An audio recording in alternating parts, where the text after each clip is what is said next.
Okay, picture this, a massive financial superhighway connecting the US and Japan. You've got billions of dollars in loans flowing back and forth. It's an absolutely crucial artery for global business.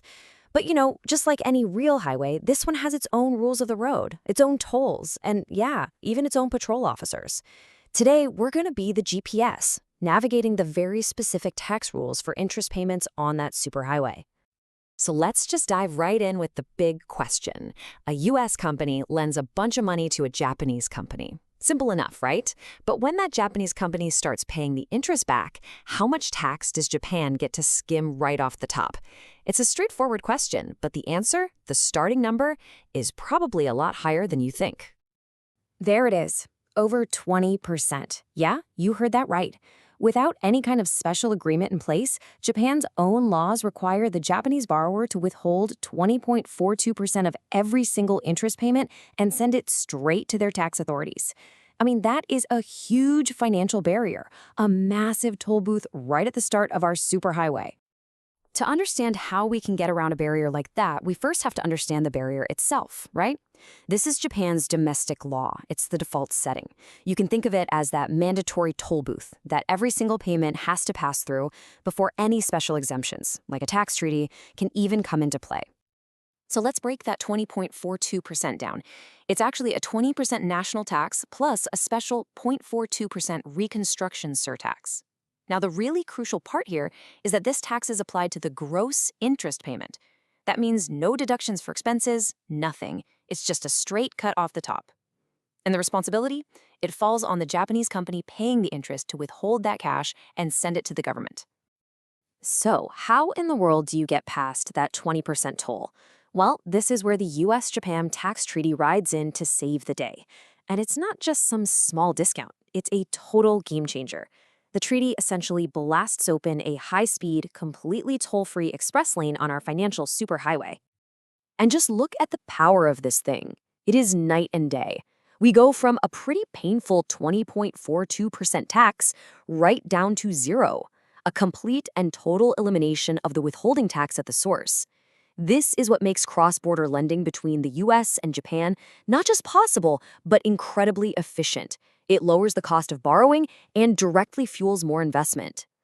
So, how does the treaty pull off this magic trick? It all comes down to this one really powerful sentence in Article 11. Basically, what all that legal jargon means is this. If a U.S. resident is the true beneficial owner of the interest, then only the U.S. gets to tax it. Japan's right to tax that money as it leaves the country is completely switched off. The authority to tax literally shifts from the source country, Japan, over to the recipient's home country, the United States. But, of course, it's never quite that simple in the world of tax, is it? While that main highway is now toll-free, the treaty sets up a few special toll booths for some very specific situations. So let's take a look at the really important exceptions to that beautiful 0% rule. The first exception is something called contingent interest. Now, this isn't your normal, everyday, fixed-rate interest on a loan. This is different. This is interest where the payment amount actually depends on how well the borrower is doing, based on their sales or their profits or their cash flow. Because it acts a little bit more like a share of the company's profits than a simple loan, the treaty gives it a special treatment. And you can see the difference pretty clearly on this chart. Standard, plain vanilla interest, that gets the awesome 0% rate. But for contingent interest, Japan is allowed to charge a withholding tax of up to 10%. The whole idea here is to stop companies from trying to disguise their profit-sharing deals as debt just to sneak into that 0% tax lane. Okay, the next big exception involves this key concept, a permanent establishment, or what everyone just calls a PE. In simple terms, a PE is when a company from one country has a real, physical business presence, like an office or a branch, in the other country. We're not just talking about making sales from afar, this is about having a fixed base of operations on the ground there. So here's the deal, and this is crucial. If a U.S. lender has a branch in Japan and the loan is part of that Japanese branch's business, then that 0% treaty benefit is completely off the table. The interest income is no longer seen as just some passive investment income. Instead, it gets reclassified as business profits of that Japanese branch, and it gets taxed in Japan, but on a net basis, which means after you deduct expenses. Now, anytime you have a benefit as powerful as a 0% tax rate, you can bet someone is going to try and game the system. So the treaty has its own anti-abuse provisions built right in. You can think of these as the superhighway patrol, making sure everyone is using that express lane for its intended purpose and not for some sneaky tax scheme. The first patrol car out on the road is the arm's length principle. This rule is super important when the lender and the borrower are related, say a U.S. parent company and its Japanese subsidiary. It says the interest rate they charge each other has to be fair. It has to reflect what total strangers would have agreed to in the open market. They can't just make up some crazy high interest rate to suck profits out of Japan tax-free. Here's a quick example of how that works. Let's say the fair market rate interest on a loan is $1,000. Okay, that amount gets the 0% treaty benefit.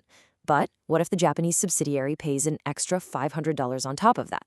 Well, the treaty benefit for that excess portion is denied. Japan can then step in and tax that extra $500 according to its own domestic laws. Next up is a much more complex kind of abuse the treaty targets. It's called a conduit, or a back-to-back loan scheme. Here's the anatomy of it. Step 1, a company in a country with no tax treaty, let's say a tax haven, wants to lend to Japan without paying that 20% tax. Step 2, they route the money through a U.S. shell company. Step 3, that U.S. company then makes the loan to Japan, trying to use the U.S.-Japan treaty as a cover to get the 0% rate. And the treaty's response to that is pretty simple. Nope, not going to happen. In this scheme, the U.S. company is just a pass-through, a conduit. It is not the true beneficial owner of that interest. So the Highway Patrol pulls them over, and the 0% treaty benefit is denied. This is all about making sure the treaty only benefits genuine residents of the U.S. and Japan.